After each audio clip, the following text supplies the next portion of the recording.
como ustedes ven, hay unos títulos aquí en esta diapositiva que habla de bacteriuria asintomática, infección urinaria, fenómeno de origen urinario. En la parte inferior, parto precoz, bajo peso al nacer, y hay un video en el que se ve un... Arturo,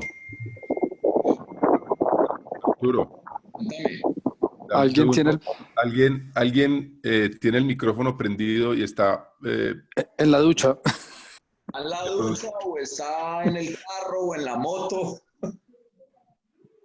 Ahora, Ya, ¿no es cierto? ya. parece Bueno, que ya.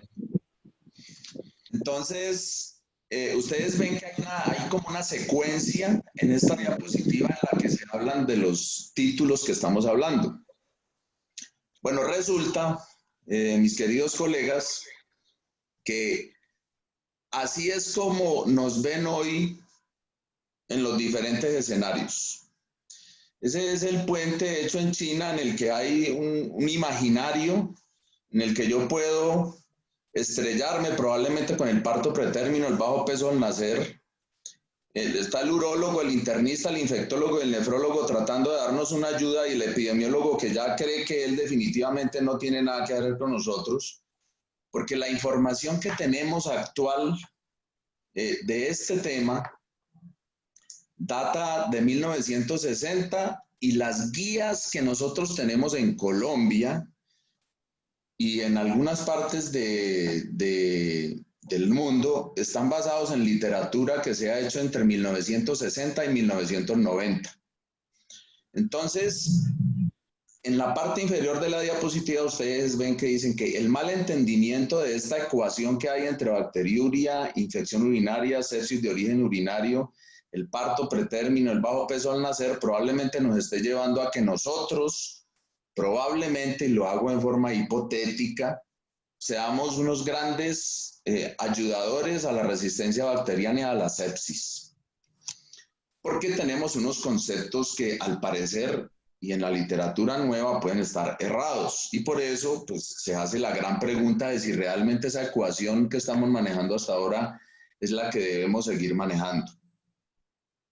Entonces, algunos conceptos que nos siguen insistiendo los infectólogos y los urólogos, en donde no toda orina de mal olor o con leucocitos es infección urinaria. Y eso es un concepto que en todas las guías actuales nos están dando a conocer de nuevo. ¿Por qué? Porque en países como los nuestros, en los que probablemente el abordaje diagnóstico de las pacientes es difícil por diferentes factores, cualquier paciente que nos consulte por un citoquímico de orina que probablemente fue mal tomado o porque la paciente dice que tiene mal olor en la orina, incluso nosotros como médicos podemos incurrir en el error de formular antibióticos, haciendo pues un supuesto diagnóstico de infección urinaria, en el que para el diagnóstico de bacteriuria asintomática se requieren 2 cultivos. O sea, así está descrito en todas partes, sigue definiéndose así, pero realmente en la práctica clínica, en los consultorios, en casi ningún sitio se cumple realmente con esta premisa y es que debería existir 2 cultivos. Y sobre todo, la otra premisa es que si usted hace una orina espontánea, le deben crecer más de 100.000 unidades formadoras de colonias de la bacteria, o si es por sonda, más de 10.000 para que usted haga el diagnóstico de bacteriuria asintomática. Ahora, como lo describen en todas las guías, realmente en el mundo hay muy pocas personas del área de la salud que hacen en la práctica eso, y es, si usted tiene un cultivo positivo ahora, repita el cultivo y le debe volver a salir las 100.000 unidades de colonias para que usted haga el diagnóstico de bacteriuria asintomática. Y si son menos de 100.000 unidades, realmente no tiene el diagnóstico. Pero incluso pues con el primer cultivo hacemos el diagnóstico y hacemos el tratamiento. Habitualmente las bacterias en todo el mundo que se están encontrando es el E. coli, la Klebsiella pneumoniae, el estreptococo etamolítico, que son siempre importante tenerlo presente. Pero aquí viene lo interesante y es que las siguientes diapositivas en la parte izquierda de ustedes van a ver lo que está en inglés y en la parte derecha en español. Es lo mismo, pero lo quise colocar así para que ustedes vean que hay literatura de 2018, 2019 y 2020, en donde hay grandes contradicciones, en donde ustedes ven que, por ejemplo, el grupo de trabajo canadiense que habla en el 2018, pues donde nos dicen que definitivamente todas las mujeres embarazadas en el primer trimestre, estamos hablando que el primer trimestre es hasta las 13 semanas y 6 días, debe hacerse un urocultivo a todas las mujeres embarazadas y que si hacemos el diagnóstico de bacteriuria asintomática, pues debemos dar tratamiento. Esto es lo que dice esta guía. Ellos también hacen un grupo de trabajo en el que se basan en la guía, en el que dicen que definitivamente este cultivo, pues no debemos promulgarlo tanto en el primer trimestre, por allá entre las 6, 8, 7 semanas, sino que debe ser entre las 12 y 16 semanas. Y la razón principal, y en la que todo el mundo está de acuerdo, es que en lo posible estos tratamientos para las bacteriurias asintomáticas deben darse en el segundo trimestre. Y una de las razones es que definitivamente hay muchos antibióticos que así los hayamos usado por años, realmente no se sabe qué puede llegar a producir en el feto. Entonces esa es la razón por la cual también en los Estados Unidos, en un grupo de trabajo que se hizo, en un grupo preventivo, también dicen que hay una recomendación grado A en el que el cultivo debe ser entre la semana 12 y 16 y se debe hacer el tratamiento en caso de que nos salga positivo. Lo mismo, estamos hablando del colegio escocés, en donde ellos también dan una recomendación como grado A, pero miren bien que en la parte inferior hablan de una recomendación grado C, en donde usted definitivamente dice las mujeres con bacteriuria confirmada por un segundo urocultivo deben recibir tratamiento y repetir urocultivo en cada visita prenatal hasta el parto. Esa recomendación grado C ya empieza a ser definitivamente cuestionada, que era lo que se tenía antes como grado A. Y es que ahora los infectólogos nos están diciendo, no hagan urocultivos mensuales o cada trimestre después de que usted trata a la paciente porque no hay necesidad. Entonces, eso es como un primer llamado de atención que se hace en alguna de las guías en el mundo. Luego, hay otra guía en donde nos dicen definitivamente que debemos tratar las bacteriurias asintomáticas probablemente para disminuir la probabilidad de pielonefritis. La Academia Americana de Médicos de Familia, en la cual algunos hacemos parte porque somos instructores de ALSO. Antes dábamos siempre como la recomendación especial de que tenía que hacerse esta recomendación y ahora el grado B de dice que la evidencia de calidad limitada para poder dar tratamientos en bacteriuria asintomática. Bueno, esta es una guía del 2019 en el que se habla de bacteriuria asintomática y es de la Sociedad Americana de Enfermedades Infecciosas, en donde ellos ya empiezan a tener un desglose de la recomendación en el grado A y ya empiezan a decirnos, probablemente nosotros estamos siendo muy exagerados en poder hacer todo el tratamiento de la bacteriuria asintomática y que debemos tratar de ser un poco más finos, digamos, en la escogencia de la paciente. Y por eso aparece un cambio de paradigma, donde parece que hay algo que va como en contravía. Y es donde dice que la bacteriuria asintomática es inofensiva e incluso protectora y no trate a menos que tenga una razón específica. Ahora, soy claro con esta diapositiva. Las pacientes no embarazadas en muchas instancias ya nos recomiendan no hacer tratamiento de bacteriuria asintomática.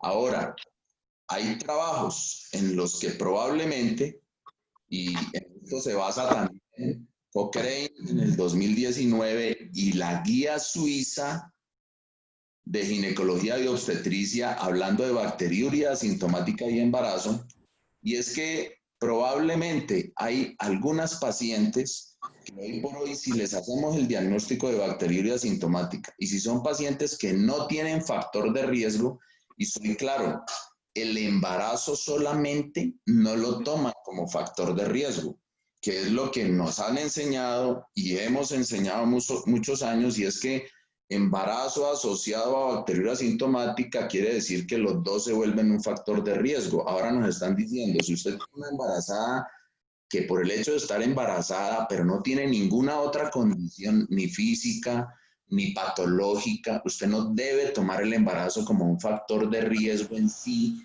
para que vaya a producir problemas en el mismo embarazo por la bacteriuria asintomática. Ahora, yo soy claro con el concepto y así lo quiero como explicar, y con varios compañeros hemos tenido la discusión de que hoy la guía suiza recomienda, usted debe individualizar a algunas pacientes y no las trate. Nosotros en Colombia ese concepto no lo tenemos y eso es real. Y hoy por hoy en la guía colombiana debemos tratar a todas las pacientes que tienen bacteriuria asintomática porque el embarazo ya lo tomamos como un factor de riesgo. Probablemente a futuro eso cambie, no sabemos todavía. ¿Por qué lo digo que no sabemos todavía? Porque vea, este es el trabajo que representa, digamos, ese concepto, el cambio que hay de la mirada de la bacteriuria asintomática. Este trabajo fue hecho en el 2015, tiene dos problemas. Los problemas que tiene es que, primero, que tiene pocas pacientes, y el hecho de que tenga pocas pacientes tiene bajo poder estadístico, y por eso la conclusión a la cual nos quieren llevar probablemente los infectólogos, los urólogos, algunos internistas, de que nosotros deberíamos llevar esta información a todos los embarazos, es lo que definitivamente nadie puede convencernos de que eso sea así. Sin embargo, sí es importante tener presente que este trabajo tiene un buen diseño, fue bien hecho. El problema que tiene es que tiene pocas pacientes. Ahora, a nivel de los consultorios privados, quien tiene de pronto las pacientes con bajos factores de riesgo, porque sabemos que el bajo nivel socioeconómico ya es un factor de riesgo alto y la mayoría de nuestras pacientes en Colombia tienen ese factor de riesgo, pero las pacientes que tengan nada de patología y tengan un buen nivel socioeconómico, está yendo bien en su embarazo, probablemente quienes tenemos alguna oportunidad de manejar este tipo de pacientes podemos, digamos, adherirnos a este tipo de conductas.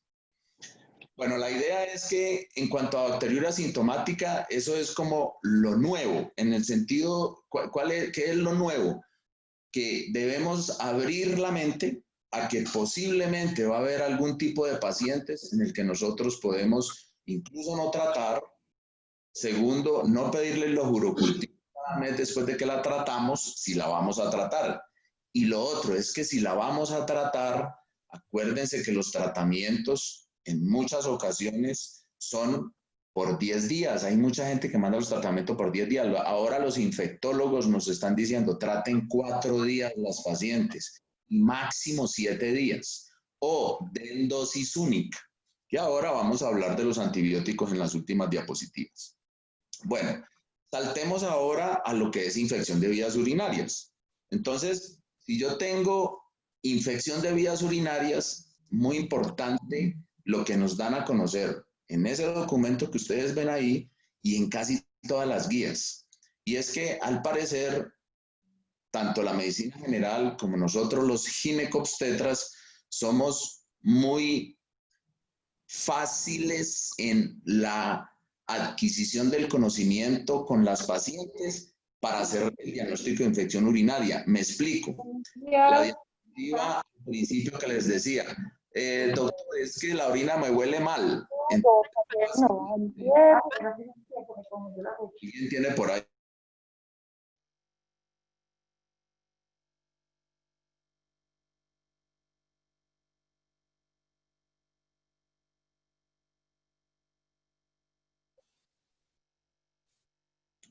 Bueno, entonces la idea es que primer llamado de atención con esto es que realmente hay que hacer el diagnóstico de infección urinaria. ¿Cómo se hace el diagnóstico? La clínica definitivamente debe ser o con disuria o con polaquiuria o porque la paciente tiene dolor lumbar, pero ojo, y es muy importante, la orina de mal olor o si tiene un citoquímico orina con leucocitos, por favor, confirmemos que realmente hay una infección de vías urinarias. Y si hay diagnósticos como una cistitis o una pilonefritis, pues el llamado es, hagamos el tratamiento. Ahora, aquí sí, el tratamiento en infección de vías urinarias cuando hay cistitis, pilonefritis, ya no va a ser de 4 a 7 días, sino de 7 a 10 días e incluso de 10 a 14 días. Pero los tratamientos de 10 a 14 días deben ser para las pacientes que en lo posible tienen un compromiso hemodinámico más severo, como lo vamos a ver ahora. Entonces, perdón un momento que no me quiere pasar la diapositiva.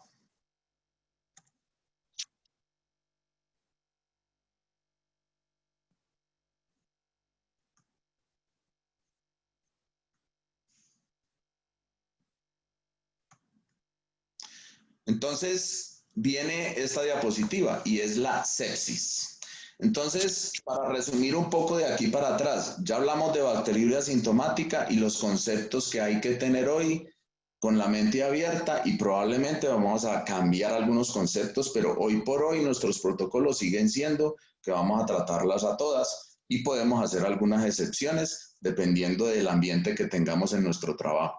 Luego las infecciones urinarias, hacer bien el diagnóstico, la clínica es lo que hace el diagnóstico, no las características de la orina.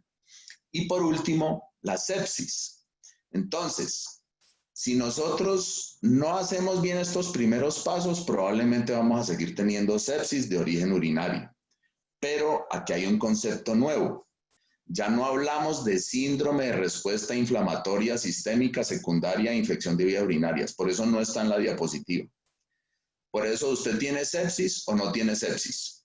Así es el concepto hoy. O tiene o no tiene sepsis.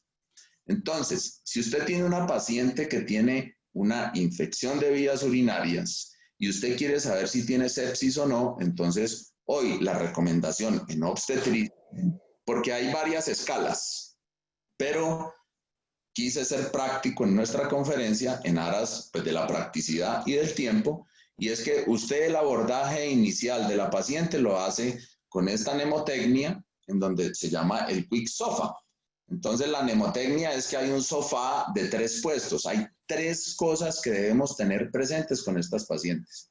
Es la presión arterial, su estado mental y su frecuencia respiratoria. Ese es el abordaje inicial que le hago a la paciente que tiene la clínica de una infección urinaria y quiero saber si está en sepsis. Entonces ya no hago lo de antes, que es que pido el hemolocograma, los gases arteriales de una vez y todo ese tipo de cosas, no. Hago un abordaje inicial con el Quick SOFA, que es una evaluación rápida de la presión arterial. Si está menor de 100 milímetros la presión arterial, le doy el valor de 1. Si la paciente tiene alteración mental en la fecha, en lo que está hablando, le doy otro valor de 1. Y si la paciente tiene una frecuencia respiratoria mayor de 22, le doy un valor de 1. Entonces, tener 2 o más ya nos da la autorización para que pasemos al SOFA. Entonces, si yo tengo una paciente con infección urinaria, pero no está hipotensa, tiene una frecuencia respiratoria, estoy hablando del embarazo, menor de 22, entonces esa paciente no tiene sepsis. Y tampoco voy a hablar de un síndrome de respuesta inflamatoria sistémica. Ya el concepto por la campaña contra la sepsis lo han quitado. ¿Para qué? Para que de pronto no nos relajemos y más bien seamos muy claros de que si no tiene 2 puntos o más del Quick SOFA, esa paciente no está en sepsis. Entonces usted la va a tratar como una infección urinaria. Pero si esa paciente tiene 2 o más, usted va a pensar que esa paciente tiene una sepsis. Y ya con la escala SOFA, entonces usted sí le tiene que pedir a la paciente bilirrubinas, tiene que pedirle pruebas hepáticas, pruebas renales, gases arteriales, hacerle una evaluación constante del sistema nervioso central y renal, y dependiendo de la escala del SOFA, es que usted va definiendo si esa paciente tiene una sepsis severa o no. Y ya desaparece el concepto de síndrome de respuesta inflamatoria secundaria a infección de vías urinarias. Entonces, ese es el segundo concepto del cual tenemos que tener mente abierta para acomodarnos en el manejo de las pacientes. Muy bien. Entonces, ahora sí hablemos de lo que es los antibióticos. Y como ustedes ven en la diapositiva, no escribí los otros grandes antibióticos que hay, como la vancomicina, el meropenem, la piperacillina tazobactam, porque lo hago de una forma intencional.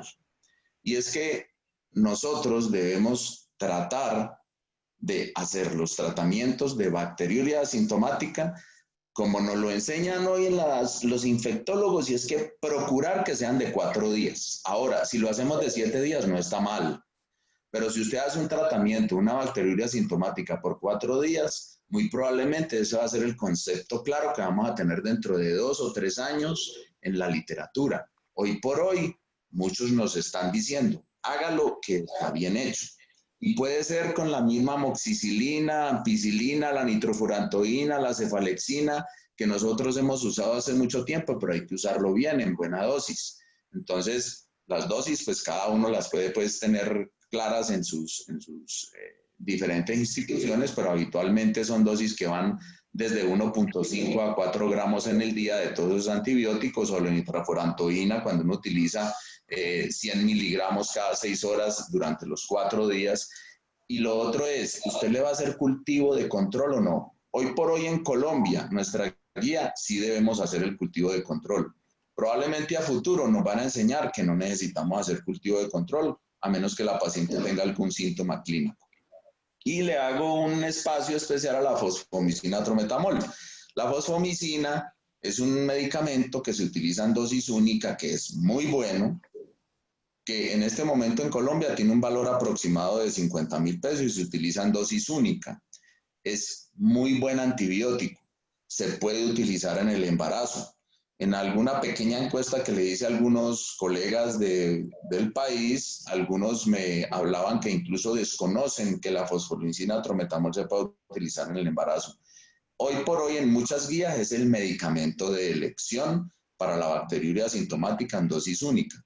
Pero en nuestra guía en Colombia, y debido a que puede tener alguna dificultad en la adquisición con algunas empresas prestadoras de salud, pues no se ha convertido en la droga de elección, pero probablemente a futuro va a ser para el tratamiento.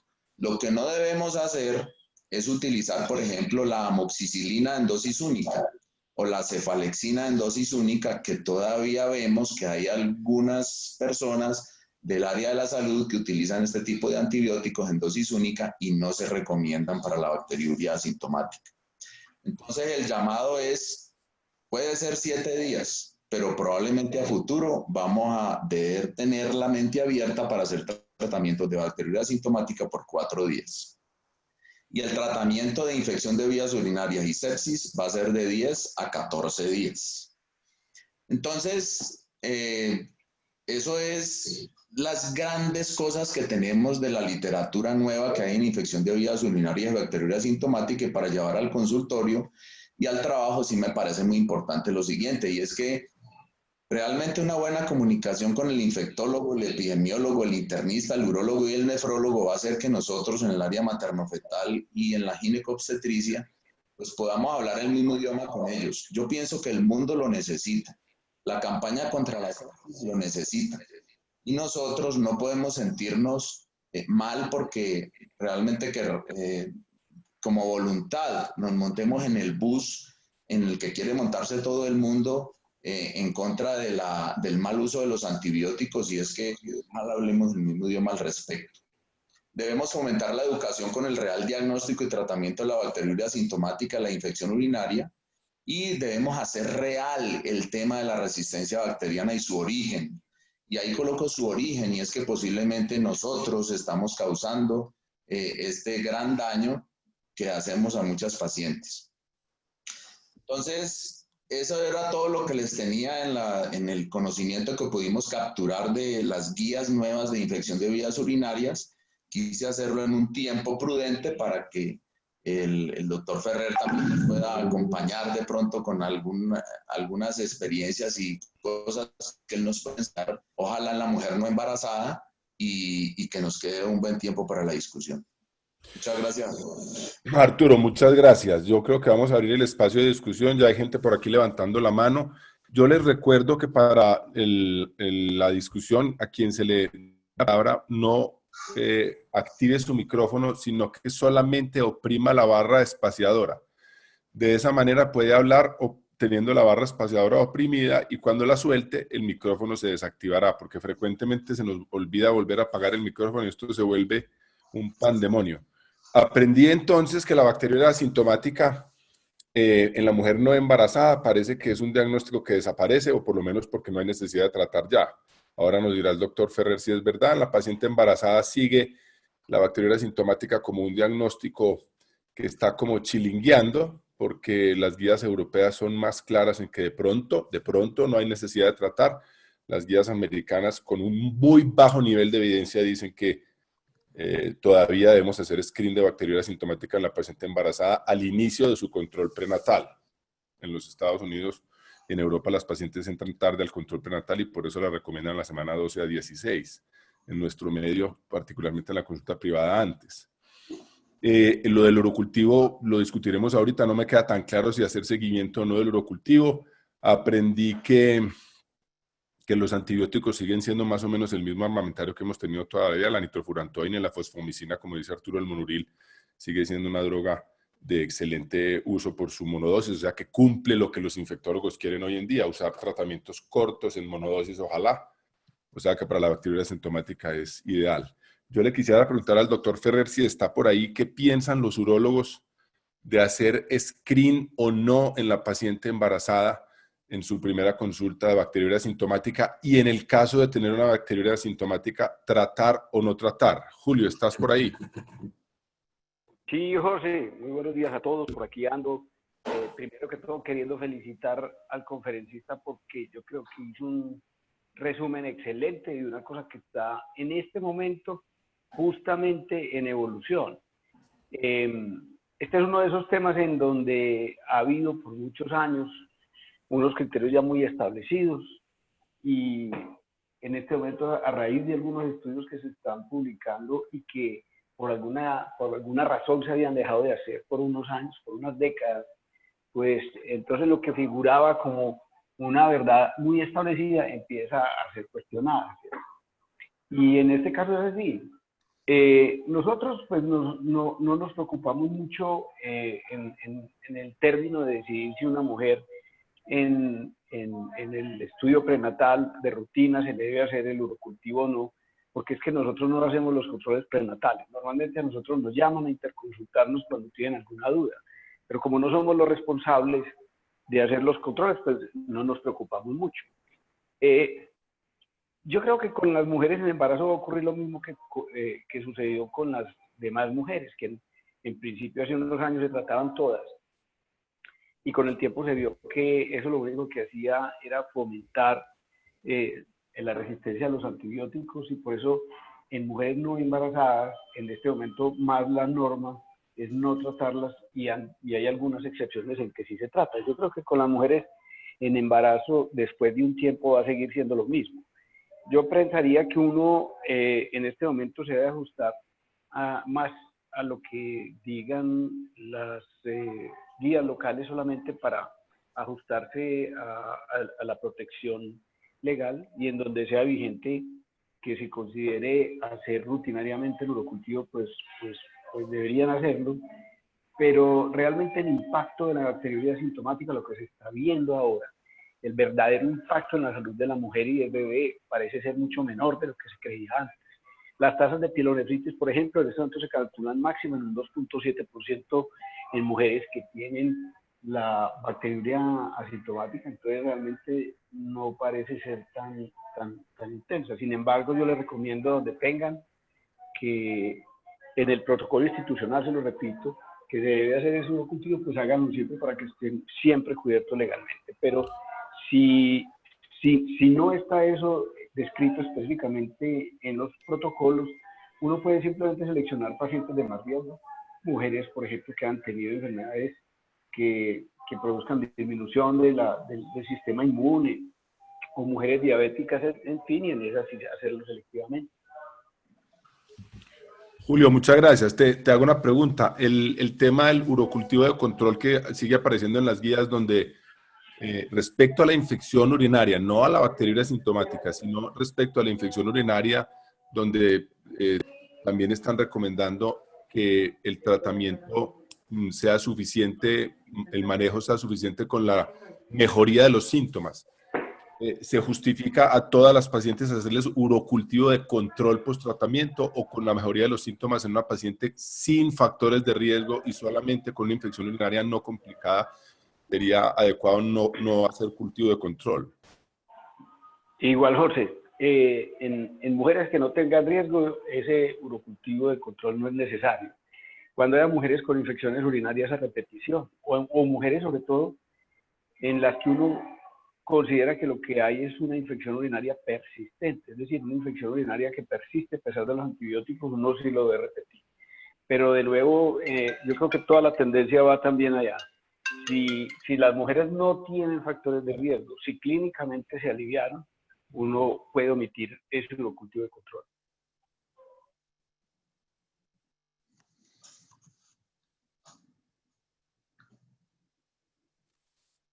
¿Qué hubo, José? ¿Se oyó?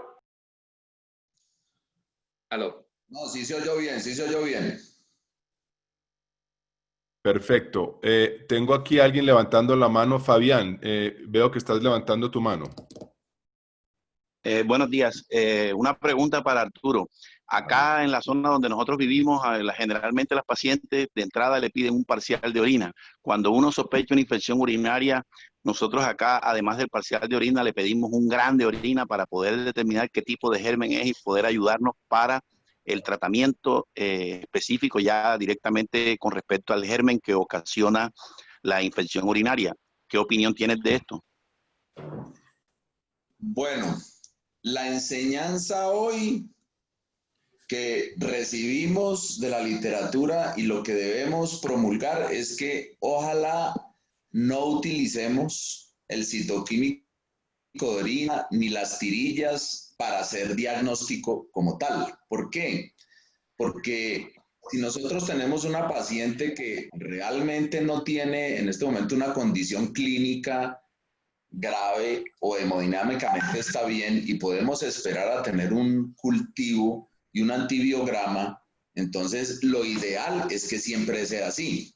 Ahora, yo sí pienso que hay que ser claros cuando uno lee guías y leí varias guías para poder presentar esta conferencia y de pronto con José Fernando quedamos en que, pues qué bueno presentar las guías más actualizadas, pero hay una cosa que es real. Yo también leí muchas cosas de África y de América Latina y se presenta esa realidad que vos estás diciendo, Fabián, y es que pues yo no en todas partes tengo cómo hacerle cultivo a las personas, o porque no tengo el recurso, o porque las personas no tienen cómo transportarse ni siquiera para poderse hacer los exámenes.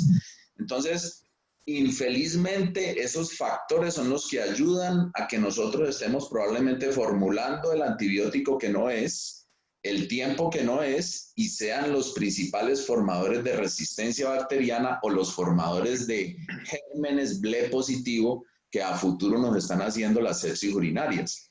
Lo que pasa es que hoy por hoy yo creo que nadie en Colombia tiene la autoridad suficiente para decirle a alguien como Fabián Nasif, deje de hacer citoquímicos de orina para que usted tome una conducta. O sea, sería demasiado imprudente poder hacerlo porque es lo único que se tiene en muchas partes del mundo. Entonces, pues yo pienso que ojalá tratar de lograr que todo el mundo tenga los cultivos, pero si no, pues toca trabajar con la clínica que nos puede dar un gram o un directo y poder hacer la formulación. Pero para que vamos dejando cosas por lo menos claras con respecto a la bacteriuria sintomática. Todavía las guías con un muy bajo nivel de evidencia soportan hacer urocultivo en el primer trimestre del embarazo al ingreso del control prenatal y tratar en caso de que haya bacteriuria sintomática. Por supuesto que el tema de la pielonefritis y la sepsis es mucho menor de lo que nos enseñaron. No es verdad que el 30% de los pacientes con bacteriuria, si estén en embarazo, van a hacer pielonefritis. Es mucho menor, como decía el doctor Soler. Por lo tanto, probablemente en los próximos años estemos viendo bacterias asintomáticas en embarazo, aún sin tratamiento. La doctora Catalina estaba levantando la mano. Catalina. Chao, Adri.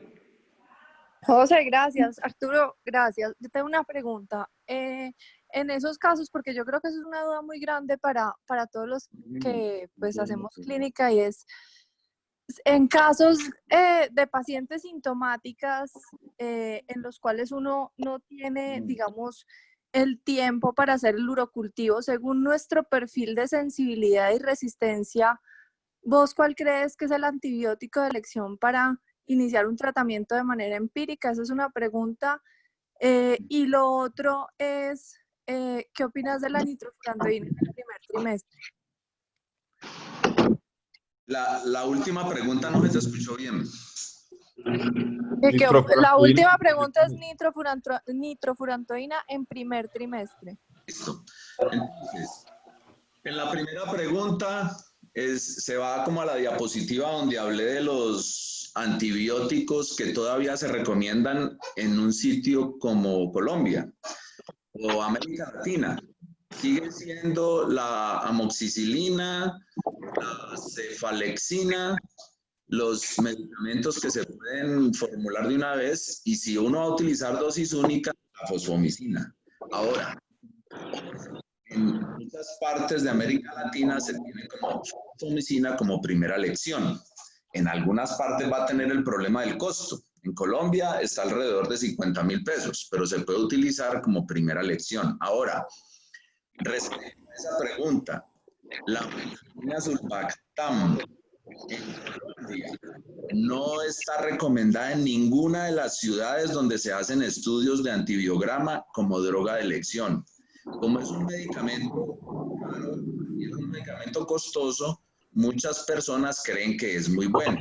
Y la ampicilina sulbactam hoy en las grandes ciudades donde se hacen estudios tiene resistencias incluso hasta del 50%. Y lo otro, en cuanto al uso de nitrofurantoína en el primero y en el último trimestre, digamos que la literatura está muy dividida. ¿En qué sentido? En que la gran proporción que se puede hablar de eventos indeseables o de eventos adversos asociados a la nitrofurantoína, pues digamos que es en algunos casos hipotético la cantidad que de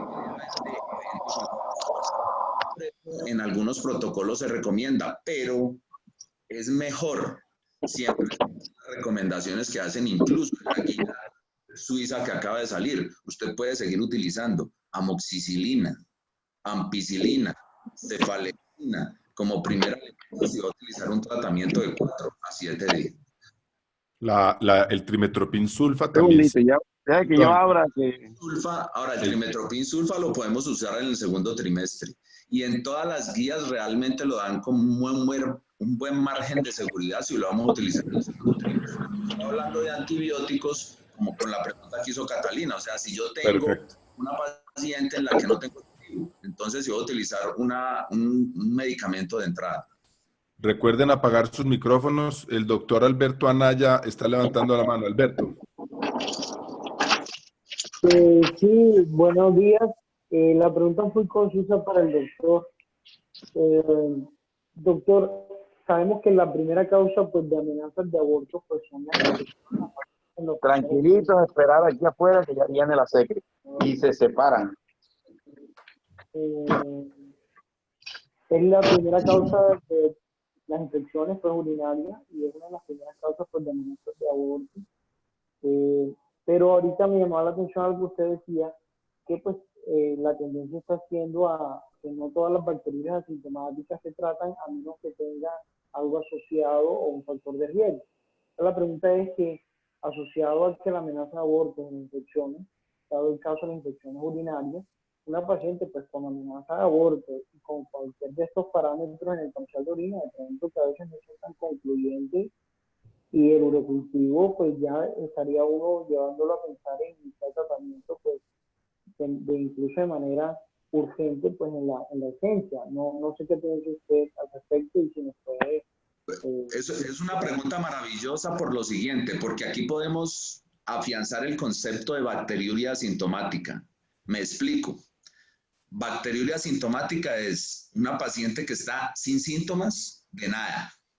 O sea, es una paciente que llegó a tu consultorio sin ningún problema, o sea, no tiene amenaza de aborto.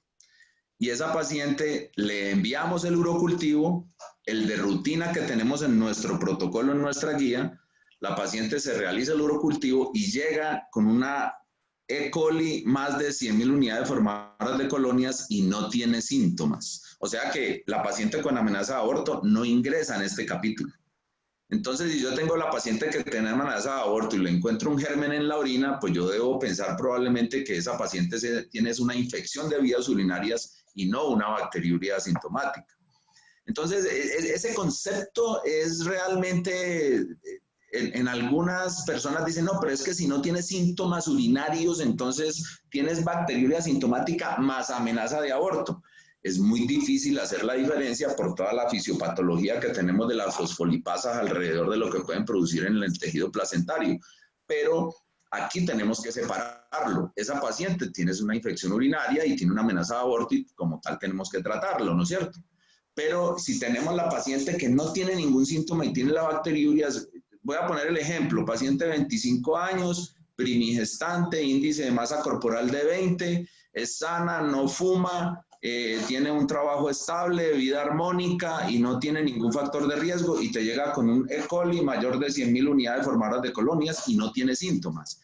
Esa es la paciente que a futuro posiblemente, según la literatura que salga después, nos van a decir, usted puede tomar la decisión de no tratarla, ¿no es cierto? Y espere a ver cómo va la paciente adelante en el embarazo y aparentemente esas que no se tratan, solamente el 2% son las que hacen las pilonefritis y no el 30% como nos enseñaron en la literatura de 1960. Imagínense que la literatura que nos enseñó que el 30% hacen pilonefritis fue de 1960 y 1966 y con esa estamos trabajando, ¿no es cierto? Arturo, quería de pronto preguntarle a Julio, aprovechando su presencia.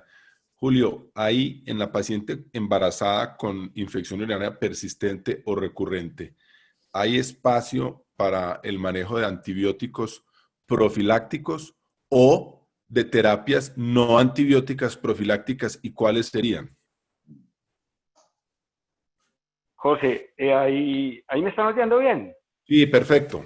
Perfecto. Bueno, sí, dependiendo de la época del embarazo en que se esté, pues obviamente lo que más utilizamos en estos casos de persistencia es o los derivados de las penicilinas o la nitrofurantoína, porque disminuyen mucho el riesgo de que se altere la flora genital. Entonces, en esos casos no de bacteriuria sintomática, eso es muy claro, como lo pusiste desde el principio en la pregunta, sino en los casos de persistencia sí puede estar indicado y ojalá por cortos tiempos. En algunos casos se ha dado también la fosfomicina en dosis semanales, pero en eso sí hay más experiencia en mujeres sin embarazo. En mujeres con embarazo prácticamente no hay nada serio o nada grande publicado. Pero con nitrofurantoína y, como te digo, con cefalexina, sí hay alguna experiencia y en casos muy específicos, en casos muy especiales, puede ser recomendable. Y terapias no farmacológicas, cranberries, Urovaxom, todas esas otras cosas que hay por ahí.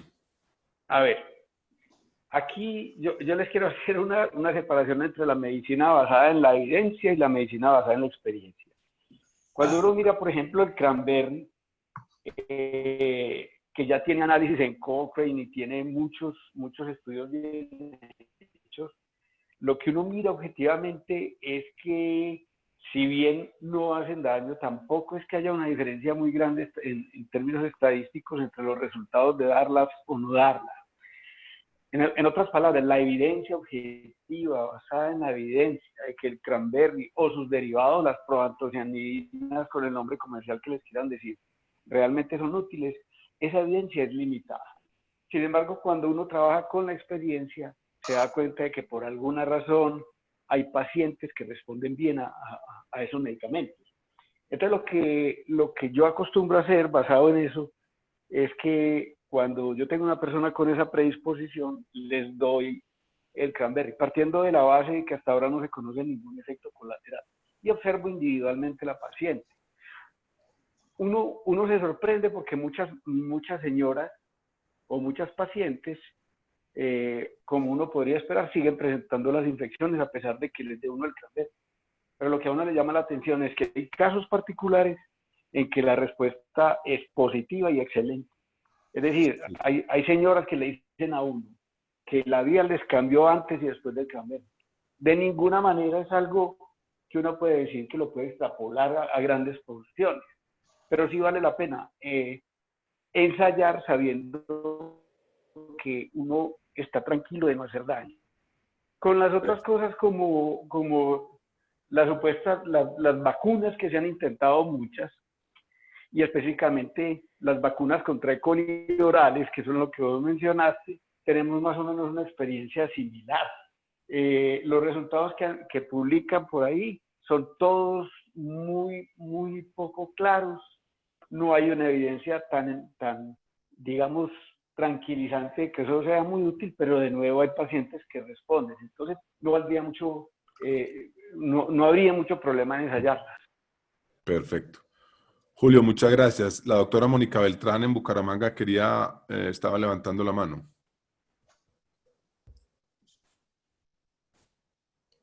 Gracias. Buenos días, José. Buenos días, Arturo. Y buenos días a todos. Tenía dos preguntas específicas, Arturo. En las pacientes con urolitiasis, ¿cuál es la recomendación con respecto a profilaxis antibiótica? Porque uno revisa la literatura y no hay un escenario claro. Y así como alguien está comentando en el chat, hemos tenido que correr con pacientes en sepsis muy graves, en los cuales nos enteramos de la paciente después de que el urólogo de emergencia ha puesto un catéter y ha sacado de la parte más crítica de la paciente para manejar la UCI con una sepsis urinaria en embarazo. En mi institución hay una oportunidad muy buena, el grupo de urología muy proactivo que no le tiene temor a poner catéteres y que nos ha permitido de verdad sacar a algunas pacientes en condiciones muy críticas. Incluso he visto hacer litotripsia en embarazo en situaciones muy puntuales. De modo que quisiera preguntarte con respecto a ese tema. ¿Cuál es tu postura? Bueno, entonces la idea es la siguiente. Evidencia científica fuerte alrededor de la paciente que tiene urolitiasis asintomática y la urolitiasis sintomática. Entonces, en ninguno de los dos hay evidencia científica fuerte. Lo que hay es empírico y las recomendaciones que hay, todas son recomendaciones C. Y en general, las pacientes sintomáticas están orientadas en las diferentes guías a que se debe dar dosis de antibiótico en la noche, todos los días, durante todo el embarazo. Pero, vuelvo y digo, son recomendaciones que no pasan de C. En las pacientes asintomáticas en las que se hizo un hallazgo incidental, pero que no han tenido infecciones urinarias, no han tenido ningún otro, de ese sí que es cierto que no hay definitivamente buena evidencia y se habla de que es una buena práctica clínica si usted hace un seguimiento con urocultivo frecuente y no más. Entonces, pero yo pienso que es un campo que definitivamente, así como el Cranberry, está igualito al Cranberry, por ejemplo, es hacer lo que nosotros creemos que si yo tengo una paciente con síntomas, pues muy bueno si le doy un antibiótico, y si le doy Cranberry, que Cranberry en embarazo sí que es cierto que se ha demostrado que no sirve. Entonces, tienes un buen representante legal a nivel del mundo porque hay una gran empresa detrás del Cranberry, ¿no es cierto? Pero pues igual es un medicamento que, así como dijo Julio, no hace daño. Entonces nadie ha demostrado que haga daño, entonces pues obviamente incluso hay gente que lo formula en embarazo, pero pues, ese es lo que hay, la realidad alrededor de este tema. Y con los catéteres, digamos que los catéteres habitualmente en Colombia, porque no en todas partes se utiliza la profilaxis antibiótica con los catéteres, en Colombia habitualmente las pacientes son manejadas con antibióticos. Nosotros en Medellín, cuando alguna paciente requiere en embarazo este tipo de tratamientos, habitualmente estas pacientes llevan terapia antibiótica nocturna todos los días, pero la evidencia científica no es fuerte alrededor de la defensa o no hacerlo. Y lo que tú dices es cierto. O sea, si yo tengo una paciente en la que tengo que correr por una sepsis urinaria después de haber hecho algo o dejar de dar un antibiótico, esa paciente nos genera el sesgo, ¿no es cierto?, de que probablemente eso le va a ocurrir a muchas pacientes. Entonces, ahí ocurre lo de la experiencia que tenemos cada uno, ¿no es cierto? Y cuando una paciente de estas la hemos tenido, pues probablemente uno genera más el sesgo de querer ir a tratar. Bueno, en aras de respetar el tiempo, como hemos tratado de hacer en este espacio, son las 6:55. Le quiero agradecer a Arturo, al doctor Giolo Ferrer por su presencia, por la excelente conferencia. Creo que aclaramos algunos conceptos y remodelamos otros. La semana entrante tenemos una conferencia que también nos compete a todos aquellos que estamos en la sala de partos y atendiendo cirugías, y es la tromboprofilaxis y embarazo, que estará a cargo de la doctora Diana Montoya del Grupo de Medicina Fetal. Creo que es un tema de bastante, no sé si controversia, pero que es del día a día y nos va a servir para todos aquellos, como les digo, que atendemos partos. Muchas gracias a todos por su asistencia, los queremos mucho. Nos vemos el jueves de la semana entrante. Gracias a todos. Muchas gracias a todos. Se les quiere. Gracias, igualmente.